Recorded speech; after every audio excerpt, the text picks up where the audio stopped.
Hello everyone. Through this tutorial, I will gonna demonstrate subsetting. इससे पहले जो हमने exercises की थी, they were all about subsetting and how to download a topo sheet from the official website of Survey of India. अब जब आपने topo sheet को geo reference कर दिया है, उसके बाद it is ready for the further exercises, and the subsequent exercise happens to be subsetting. सबसेटिंग अगर मैं सिंपल टर्म्स में एक्सप्लेन करूं, it is about the extraction of your area of interest from a huge database. For example, मेरे पास हिमाचल प्रदेश का map है और हिमाचल से मैं शिमला को एक्सट्रैक्ट करना चाहता हूं. तो उसके लिए मैं एक शेप फाइल जनरेट करूंगा शिमला की, और उस शेप फाइल के ज़रिए मैं शिमला का एरिया ही एक्सट्रैक्ट करूंगा because it is my area of interest. Same उसी तरह से अगर शिमला में कोई तहसील मेरा एरिया ऑफ इंटरेस्ट है तो मैं उस तहसील का एरिया ही एक्सट्रैक्ट करूंगा, या किसी तहसील में कोई आपकी पंचायत है, कोई आपका विलेज है, वो मेरा एरिया ऑफ इंटरेस्ट है तो मैं उस विलेज को ही एक्सट्रैक्ट करूंगा, या 2-3 विलेजेस का जो एरिया है वो मैं एक्सट्रैक्ट करूंगा. ये टास्क रहता है सबसेटिंग का. कहने का मतलब ये है, जितना एरिया आपको चाहिए उतना एरिया आप एक्सट्रैक्ट करते हो. बाकी जो area that happens to be redundant, meaning there बाय जो एरिया आपको नहीं चाहिए, जो आपके काम का नहीं है, it gets eliminated in the process of subsetting. You actually clip your study area, you extract it by using a shape file. अब ये करना कैसे है? ऐड डेटा पर आपको जाना है, और यहाँ तक जो स्टेप्स है वो सिमिलर है जैसे पिछली वाली एक्सरसाइज में मैंने आपको बताए थे, पिछले वाले ट्यूटोरियल में मैंने आपको बताए थे. इसमें आपको करना क्या है कि जो टोपोशीट आपने जियो रेफरेंस की थी ना, और उसे जहाँ पर आपने सेव किया था, बस उसी जियो रेफरेंस्ड टोपोशीट को आपको सेव कर देना है. आपको याद होगा कि जो टोपोशीट मैंने जियो रेफरेंस की थी वो कुल्लू की थी, और वो फाइनली मैंने ई ड्राइव के एलॉस पल्सार वाले फ़ोल्डर में मैंने सेव करके रखी थी. मैंने इसे क्लिक किया, ये वाली वो टोपोशीट थी जो टिप फॉर्मेट में सेव थी, and then I will add it to my ArcGIS workspace. तो ये वो टोपो शीट थी जो जियो रेफरेंस थी. अब इसके बाद मैं क्या करूँगा, I have to go over here. ये येलो वाला आइकन आप सभी को नज़र आ रहा होगा. It is called as Arc Catalog. I have to click on it. अब Arc Catalog पे जब आप क्लिक कर दोगे तो यहाँ आपके पास ये पूरा डायलॉग बॉक्स ओपन हो जाएगा, और इसमें आपको ये देखना है, इसमें इनिशियली ये कुछ इस तरह से अपीयर होगा.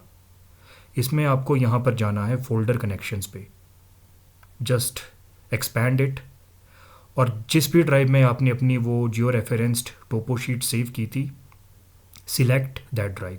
अब जैसे मेरी ई ड्राइव में थी, so I will click on E drive, and after that I will select that folder जिस फोल्डर में मैंने उस टोपो शीट को सेव किया था. This was that folder, ALOS Pulsar.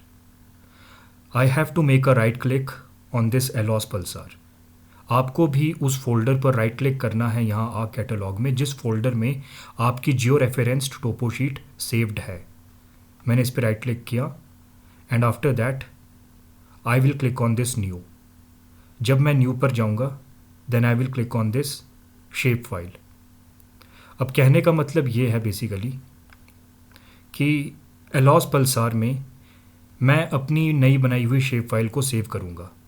इसका बेसिकली यही मोटिव है कि जो अब मैं शेप फाइल जनरेट करूँगा जिसके ज़रिए मुझे एक्सट्रैक्ट करना है अपना स्टडी एरिया यहाँ से, या जो मेरा एरिया ऑफ इंटरेस्ट है, वो शेप फाइल इसी फोल्डर में बाय डिफ़ॉल्ट सेव हो जाएगी. अगर मैं यहाँ पर क्लिक करता हूँ तो फिर वो शेप फाइल यहाँ पर सेव्ड होगी, यहाँ पर क्लिक करता हूँ तो वो इस फोल्डर में सेव होगी. लेकिन कन्वीनियंट यही है कि जिस फोल्डर में मेरी जियो रेफरेंस टोपो शीट है, या फिर वो वाली टोपो शीट या वो वाला मैप मेरा सेव्ड है जिस फोल्डर में जिसे मैं सबसेट करना चाहता हूँ या जिसका एरिया मैं क्लिप करना चाहता हूँ, उसी फोल्डर में मैं उस शेप फाइल को भी सेव करूँ. That's why we prefer the same folder for saving our shape file in which we have already saved our geo referenced data set. So I will click on new and then shapefile.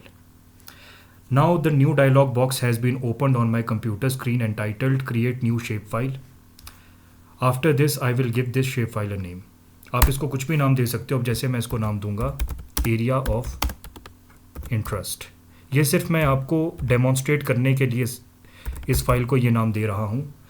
अगर लेकिन reality में मैंने इस shape file को नाम देना था उस लोकेशन का जिस लोकेशन को ये शेप फाइल कवर करेगी।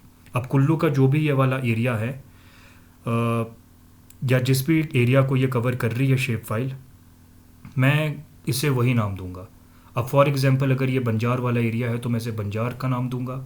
अगर ये ग्रेट हिमालयन नेशनल पार्क वाला एरिया है तो मैं इसको ग्रेट हिमालयन नेशनल पार्क का नाम दूंगा, या कोई भी ये एरिया है। और जब आप काफ़ी सारी टोपो शीट्स को सबसेट कर रहे हो तो आपको उन्हें इस तरह के ही नाम देने हैं ताकि उन्हें आइडेंटिफाई करने में आसानी रहे। और जो फीचर टाइप है, क्योंकि देखिए मुझे एरिया एक्सट्रैक्ट करना है, मुझे इसमें लोकेशन अभी नहीं दिखानी है, ना ही मुझे इसमें कोई लीनियर फीचर अभी दिखाना है। मेरा अभी मोटिव सिर्फ एरिया है। तो एरिया के लिए मैंने आपको कौन सी शेप फाइल बताई थी? पॉलीगन। यहाँ तक आपने जब कर दिया तो उसके बाद यहाँ एडिट की ऑप्शन आ रही होगी। अभी देखिए डिस्क्रिप्शन में लिखा है अननोन कोऑर्डिनेट सिस्टम, तो यहाँ पर आपको नोन कोऑर्डिनेट सिस्टम एंटर करने हैं। अब सवाल ये है कि नोन कोऑर्डिनेट सिस्टम क्या है? नोन कोऑर्डिनेट सिस्टम इसी टोपोशीट का जो ज्योग्राफिकल कोऑर्डिनेट सिस्टम है और जो प्रोजेक्टेड कोऑर्डिनेट सिस्टम है वो आपका नोन कोऑर्डिनेट सिस्टम है। अब वो कैसे ऐड होगा? Click on this edit. अब यहाँ बेशक पहले से ही GCS WGS 1984 geographical coordinate system and projected coordinate system they both are visible, लेकिन इसी टोपोशीट का जो कोऑर्डिनेट सिस्टम है वो आप डायरेक्टली इंपोर्ट कर सकते हो। कैसे? ये जो यहाँ ग्लोब की ऑप्शन आ रही है, क्लिक ऑन दिस, जो ये वाला एरो है इसके साथ, and then go to import. When you will go to import, by default पहले ही वो टोपोशीट मेरे सामने आ गई है जो टोपोशीट मैंने जियो रेफरेंस की थी और मेरे वर्क स्पेस पर भी ओपन है। अगर आपकी स्क्रीन पर ये नहीं आएगी तो आप इसे लोकेट कीजिएगा कि आपने कहाँ पर इसे सेव किया है, उस फोल्डर को ओपन कीजिएगा and then select that toposheet. Once it has been selected over here, then click on add. After adding this you will notice certain changes over here and then click on OK. Now you can see that both projected coordinate system and geographic coordinate system, they have been added in the column of description. Then you have to click on OK. Your shapefile has been created. Now this is your shapefile. यहाँ तक जब आपने कर दिया, you can close this arc catalog. अब जो polygon मैं बनाऊंगा वो मैं किस तरह से बनाऊंगा? पॉलीगन मुझे इस तरह से बनाना है कि ये जो पूरी कोऑर्डिनेट वैल्यूज़ है इस टोपोशीट की, जो आप बाहर ये देख पा रहे हो ABC जो भी ये सब लिखा है, और जो बाहर कोऑर्डिनेट वैल्यूज़ लिखी है यहाँ पर, और ये जो बाकी की कार्टोग्राफिक एनोटेशंस हैं, मुझे ये सारी रिमूव करनी है। बस ये जो अंदर वाला एरिया है, ये जो बाउंड्री है, ये रहनी चाहिए। बाकी इसके इस बाउंड्री के बाहर वाला ये जो पूरा एरिया होगा हर तरफ से, ये मुझे रिमूव करना है। अब ये मैं कैसे करूँगा? इसकी शुरुआत मैं यहाँ से करूँगा। मैं यहीं से शुरू करूँगा और फिर यहीं पर आके इस पॉलीगन को मैं ख़त्म करूँगा। मैं क्लॉकवाइज चलूँगा, ठीक वैसे ही जैसे हमने जियो रेफरेंसिंग की थी। पहले मैंने ये पॉइंट सिलेक्ट किया था, उसके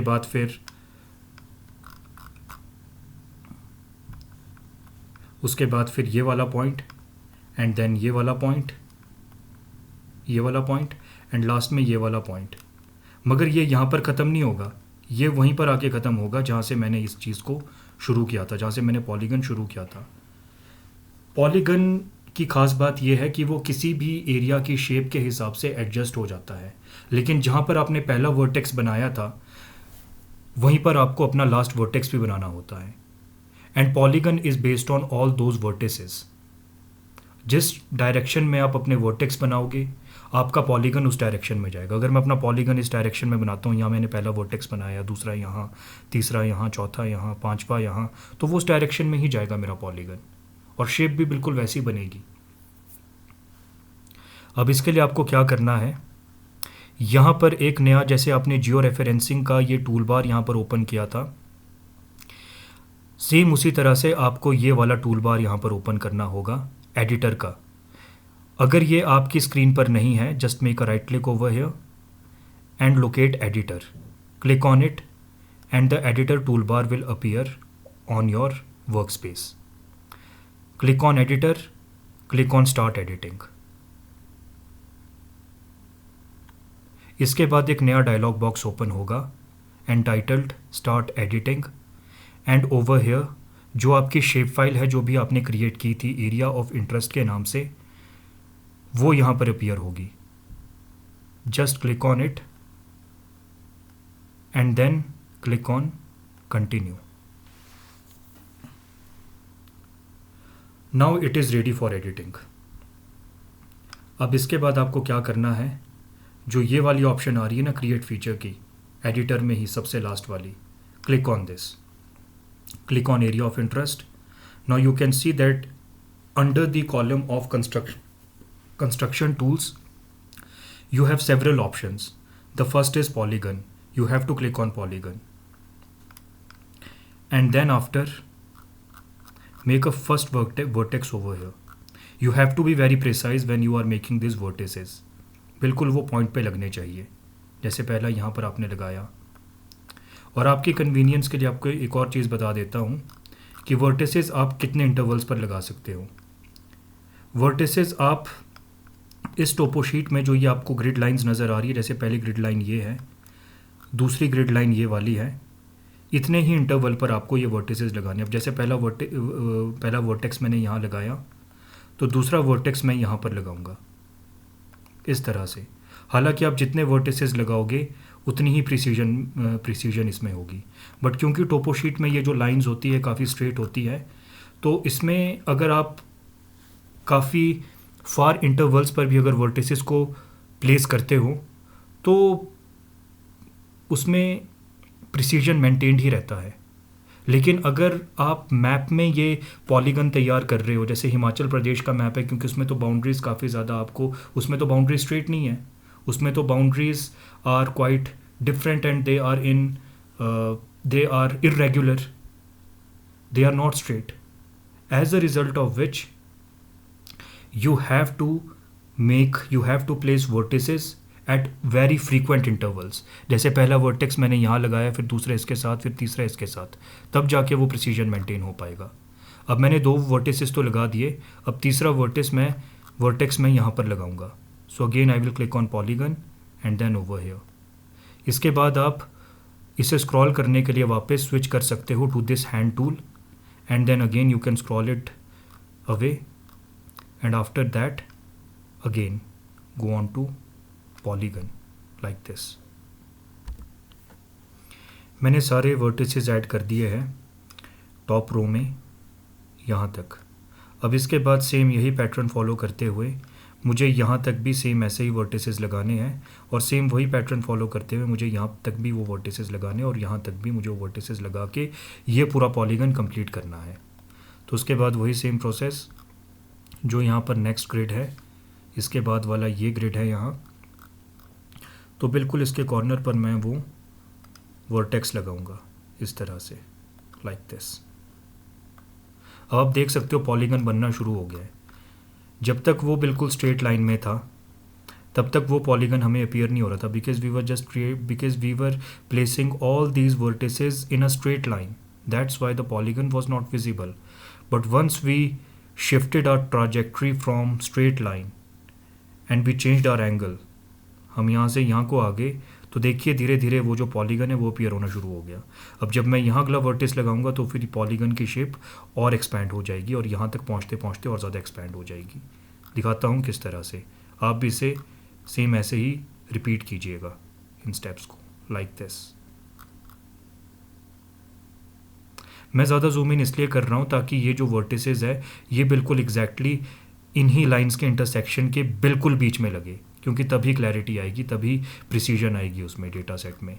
क्योंकि बाद में जो ये टोपो शीट्स है, जो मैं इन्हें जो सबसेट कर रहा हूँ, ये मैं इसलिए कर रहा हूँ क्योंकि इन्हें मुझे बाद में मोज़ैक भी करना है, और मोज़ैक के लिए जो ये एजेस होती है ना, इनका प्रिसाइज होना बहुत ज़रूरी है। क्योंकि देखिए जैसे आपको ये दिख रहा होगा यहाँ से इस तरफ से कि ये जो सड़क जा रही है, अब ये यहाँ पर अधूरी है, इसका कुछ पोर्शन दूसरी वाली टोपो शीट में होगा, जो इसकी कोई एडजॉइनिंग टोपो शीट होगी उसमें, जैसे कि यहाँ पर भी दिया हुआ है। अब जैसे ये वाला पोर्शन है कुल्लू के बिल्कुल ही नॉर्थ का, एक्सट्रीमली नॉर्थ वाला पोर्शन है ये कुल्लू का, और ये आपका कांगड़ा वाला एरिया है, सॉरी ये मंडी वाला पोर्शन है, और ये यहाँ पर आपका कुल्लू डिस्ट्रिक्ट है, और ये आपका कांगड़ा का बड़ा बंगाल वाला एरिया हो गया। बेसिकली इसमें कांगड़ा डिस्ट्रिक्ट दिखाई हुई है इस टोपो शीट में, मंडी का नॉर्थ पोर्शन दिखाया हुआ है, और जो कुल्लू डिस्ट्रिक्ट का ये जो नॉर्थ वेस्ट पोर्शन है ये थोड़ा सा दिखाया हुआ है इसमें। तो अगर मान लीजिए यहाँ पर कोई अगर सड़क है तो फिर अगर वो इस टोपो शीट में कोई अगर एक रोड है तो इस नंबर की जो टोपो शीट होगी उसका बाकी का पोर्शन उसमें होगा। और अगर मैं एजेस को ज्वाइन करना चाहता, अगर मैं 2 टोपो शीट्स को ज्वाइन करना चाहता हूँ तो उसके लिए एजेस का प्रिसाइज होना बहुत ज़रूरी है। अगर एजेस उसकी प्रिसाइज है तो फिर मुझे एग्जैक्टली ये पता चल सकता है कि रोड कहाँ से एग्जैक्टली कर्व ले रहा है, नदी कहाँ से मुड़ रही है, या कोई सेटलमेंट पैटर्न है अगर वो यहाँ पर इस तरह का है तो दूसरी वाली टोपो शीट में वो किस तरह से चेंज हो रहा है आपका। कोई भी चीज़ मुझे देखनी है तो उसके लिए एजेस का क्लियर होना बहुत ज़रूरी है, इसलिए मैं ये प्रिसीजन मेंटेन कर रहा हूँ। और आप सभी को भी मैं यही मशवरा दूंगा कि आप भी इस तरह से ही इन वर्टिसेस को बनाएं, जितना जूम इन हो सकते उतना करें आप, क्योंकि जो डिजिटाइजर्स होते हैं जो बेसिकली इस पर ही काम कर रहे हैं, जीआईएस पर ही जो शेप फाइल बनाते रहते हैं, उनको इतनी ज़्यादा इस चीज़ की एक्सपर्टाइज वो जनरेट कर देते हैं और उनको इतनी ज़्यादा आदत लग जाती है, इतनी ज़्यादा अडेप्टेड वो हो जाते हैं कि वो अगर इतना भी जूम आउट करे ना, इतने जूम आउट करने के बावजूद भी वो एग्जैक्टली उसी पॉइंट पर अपना जो वर्टेक्स है वो लगा सकते हैं, because they have gained expertise because of continued and repeated practices. तो जो अगला वर्टेक्स है वो मैं यहाँ पर लगाऊंगा इस तरह से, like this, and then again I will go down. तो देखिए पॉलीगन का जो साइज़ है वो भी धीरे धीरे करके आपका एक्सपैंड कर रहा है। अब क्योंकि देखिए ये जो टोपो शीट का एरिया है जो मुझे एक्सट्रैक्ट करना है वो स्क्वायर शेप का होगा, इसलिए जो शेप फाइल होगी वो भी स्क्वायर शेप में ही जनरेट होगी। जिस तरह का एरिया उस तरह की शेप फाइल, जैसे एरिया की शेप होगी वैसे ही शेप फाइल की भी शेप होगी। शेप फाइल बिल्कुल पानी की तरह होती है, अगर आप पानी को किसी भी बर्तन में डालोगे तो पानी उसी बर्तन का रूप ले लेता है। सेम उसी तरह से शेप फाइल को अगर आप किसी भी एरिया पर प्लॉट करोगे तो वो शेप फाइल उसी एरिया का रूप ले लेगी उसके हिसाब से ही। तो मैंने ये भी देखें यहाँ तक वर्टिसेस सारे बना दिए हैं। अब मुझे यहाँ से उस तरफ को बनाने हैं और यहाँ से उस तरफ को बनाने हैं। एक चीज़ मैं आपको ये बताना चाहूँगा कि गलती से भी डबल क्लिक मत कीजिएगा, आपको सिंगल क्लिक ही करना है जब आप वर्टेक्स बना रहे हो, क्योंकि अगर गलती से आपने डबल क्लिक कर दिया जिस भी लोकेशन पर, अगर मान लीजिए मैंने यहाँ पर अगर डबल क्लिक कर दिया गलती से, तो मेरा पॉलीगन यहीं पर ही कंप्लीट हो जाएगा और फिर शेप फाइल मेरी वही रहेगी फिर, और फिर वो जो पॉलीगन मैं पूरे अपने स्टडी एरिया का बनाना चाह रहा था वो नहीं बन पाएगा। इसीलिए आपको एक ही क्लिक करना है। और एक्चुअली जो ये वाला सॉफ्टवेयर है ना ArcGIS 10.8.1 या चाहे 10.7.1, these are the pirated softwares. इनमें वो ऑप्शन नहीं है कि अगर हम गलती से डबल क्लिक कर देते हैं तो उस डबल क्लिक को हम अंडू कैसे कर सकते हैं, हम उसको कैसे रिवर्ट कर सकते हैं, वो चीज़ इसमें रिवर्ट नहीं हो सकती है। फिर जो ओरिजिनल इसका सॉफ्टवेयर है, प्रो वाला सॉफ्टवेयर है जो, जिसकी कीमत मेरे ख्याल में लैक्स में है शायद, उस सॉफ्टवेयर में ये प्रोविज़न अवेलेबल है, बट वो पेड सॉफ्टवेयर है। जो आपके पास सॉफ्टवेयर है और मेरे पास सॉफ्टवेयर है, these are the pirated softwares. तो इसमें ऑप्शन नहीं है, इसलिए मेक श्योर कि जब भी आप क्लिक कर रहे हो make only a single click, not double click. बस एक ही क्लिक करना है, प्रिसीजन मेंटेन करना है इसमें अच्छे से। चाहे आप अपना वक्त लेके करो, आराम से करो, take your own time, but do it precisely. और एक बात हमेशा याद रखना, precision comes from patience. Patience ज़रूर रखना, क्योंकि ArcGIS में ये तो चलो इतनी हैक्टिक एक्सरसाइज नहीं है। टोपो शीट्स में टोपो शीट्स को जब आप सबसेट करते हो, that is not that tedious task, it is not that hectic, but या जब आप किसी मैप को सबसेट करोगे and it is very hectic, specially the map of Himachal Pradesh. पूरा हिमाचल का एरिया आपको सबसेट करना है, फिर उसमें डिफरेंट आपको एडमिनिस्ट्रेटिव यूनिट्स भी आपको बनानी है, that is a very tedious task. उसमें हो सकता है कि आपके पेशेंस भी जवाब दे दे, but you have to maintain patience. Digitizer के लिए सबसे बड़ा चैलेंज यही होता है that he she has to maintain patience, और वो बहुत ज़रूरी है। कर तो दोगे आप इसे, लेकिन पेशेंस का होना बहुत ज़रूरी है, तभी आप इसे प्रिसाइजली कर पाओगे। Otherwise all your efforts will become futile.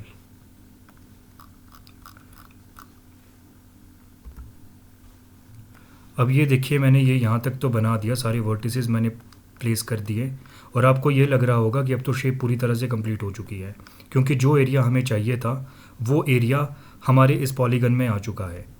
बेशक वो एरिया हमारे पॉलीगन में आ चुका है, but still this polygon is incomplete, क्योंकि हमने इन वर्टिसेस को अभी तक पूरा नहीं किया है। तो हमें यहाँ से भी ये वर्टिसेस पूरे करने होंगे, और यहाँ पर हमें जाके इन्हें कंप्लीट करना होगा। इसके बाद आपको क्या करना है, सेम उसी तरह से आपको उन्हीं इंटरवल्स पर जैसे आपने पहले बनाए थे, बिल्कुल इन्हीं ग्रिड्स पर आपको वो वर्टिसेस प्लांट करने हैं। यहाँ से ऊपर भी आपको सेम वही पैटर्न फॉलो करना है। अब आप ये देखिए कि मैंने ये सारे वर्टिसेस प्लांट तो कर दिए हैं, like this is the red vertex that I had recently placed. अब मुझे इसे कंप्लीट करना है। तो ये देखिए, मैंने लास्ट में प्लेस किया था, और सबसे पहले मैंने ये वाला प्लेस किया था जहाँ से मैंने शुरुआत की थी। मैं वापस इसी वर्टिस पर जाऊँगा, and I will make over here you have to make a double click. Double click आपको तब करनी है जब आपको उस पॉलीगन को कंप्लीट करना है, like this. You made a double click, और वो शेप फाइल आपके इस तरह से अपीयर होगी। उसके बाद देखिए, इस तरह से वो कुछ अपीयर होगा, meaning there by your study area और your area of interest has been covered by this polygon. वो पूरा एरिया इस पॉलीगन में अब आ चुका है। अब यहाँ पर आपको जाना है एडिटर पर, click on save edits, and after that you can stop editing. You can close this, create features, and after that from here you can change the pattern of this shape.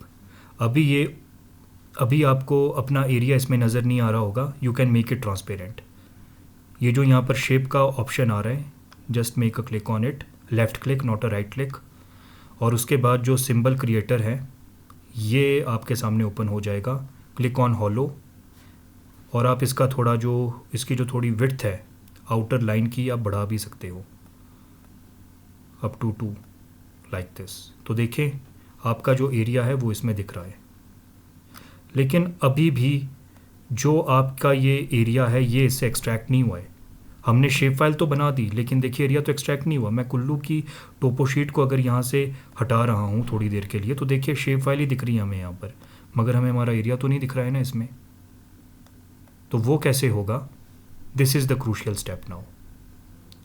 यहाँ पर एक option आएगी आपके पास, पहले यहाँ आ catalogue की जो option है, ठीक इसके ही साथ यहाँ पर एक ऑप्शन होगी सर्च की, just click on it. Okay, initially आपके पास ये शायद ओपन नहीं होगा, so what you have to do is, जो यहाँ पर आपके पास काफ़ी सारी ऑप्शन है, ये वाला जो सर्च इंजन है, you have to scroll it down, और इसमें आपको लोकल सर्च को सिलेक्ट करना है। उसके बाद ये वाला सर्च इंजन आपकी स्क्रीन पर आ जाएगा, and over here you have to type clip. When you will type click search, click on search option, और आपके पास काफ़ी सारी ऑप्शंस आ जाएगी। फिर इसमें जो थर्ड वाली ऑप्शन है, clip data management tool, cut out a portion of a raster data set, we need this, click on this. इसके बाद क्लिप का डायलॉग बॉक्स आपकी स्क्रीन पर ओपन हो जाएगा,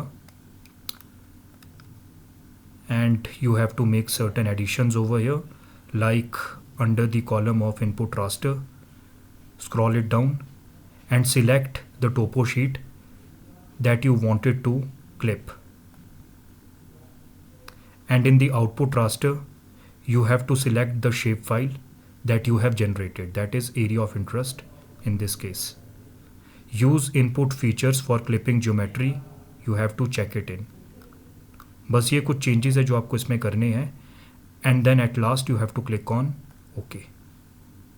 You can close it from here and just wait. The processing is going on, and after this your image will be clipped or your area of interest will be clipped. So as you can see the green signal has been given. तो जो clipping का process है वो successfully accomplish हो गया. मैं आपको एक मैजिक दिखाता हूँ. See all the cartographic annotations और जो भी रिडंडेंट इसमें फीचर्स थे जो हमें नहीं चाहिए थे, they all have been removed. अब हमारे पास वही एरिया है जो हमें चाहिए था. As you can see over here. देखिए कितनी प्रिसीजन के साथ जो एजेस हैं उनको भी क्लिप किया गया है लाइक दिस. अब आप खुद देखिए कि जैसे ये सड़क यहाँ से गुज़र रही है, दूसरी टोपो शीट को अगर मैं इसके साथ जब मर्ज करूँगा तो वो रोड बिल्कुल एग्जैक्टली इसके साथ ही दिखाई देगा कि वो दूसरी टोपो शीट में कहाँ कहाँ से होकर के जा रहे हैं. अगर मान लीजिए मैं उन कार्टोग्राफिक एनोटेशंस को रिमूव ना करता तो वो एक हर्डल का काम करती, जिसकी वजह से वो रोड एग्जैक्टली कहाँ से टर्न ले रहा है या वो रोड दूसरी टोपो शीट में किस तरह से जा रहा है, तो वो समझने में शायद मुझे थोड़ी दिक्कत आ सकती थी. इसीलिए हम सब सेटिंग को प्रायोरिटी देते हैं बिफोर योर मोज़ैक. और in other words I must say that subsetting is the prerequisite for mosaic. So this was the exercise. और हाँ, इसे आप सेव भी कर दीजिएगा. आप ये वाली जो टोपो शीट है जो आपने जियो रेफरेंस की थी, जो आपने सबसे पहले लोड की थी, आप इसे यहाँ से रिमूव कर सकते हो जस्ट फॉर योर कन्वीनियंस. जो ये शेप फाइल है आप इसे भी यहाँ से रिमूव कर सकते हो और इसे आप फिर से सेव कीजिए, एक्सपोर्ट कीजिएगा आप इसे. मैंने जैसे एलॉस पल्सार में ही रखा है तो मैं इसे नाम दूंगा बड़ा बंगाल, क्योंकि ये बड़ा बंगाल वाला एरिया है कांगड़ा डिस्ट्रिक्ट का और जो एडजॉइनिंग कुल्लू डिस्ट्रिक्ट का भी थोड़ा बहुत, मगर मेन पोर्शन इसमें बड़ा बंगाल एरिया का है. सॉरी स्पेलिंग मिस्टेक थोड़ी, ENGHAL. बड़ा बंगाल टिप फॉर्मेट में ये है and then I will save it. तो इस तरह से आप सब सेटिंग करते हो और अपना जो एरिया ऑफ इंटरेस्ट है या स्टडी एरिया है वो आप एक्सट्रैक्ट करते हो by removing all the redundant and unnecessary details जो आपको नहीं चाहिए. Click on yes and it has been saved over there. और देखिए उस नाम से ही अभी अपीयर हो रही है. सो दिस वॉज ऑल अबाउट सब setting.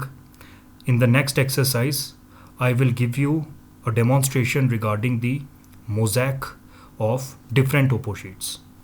Thank you very much.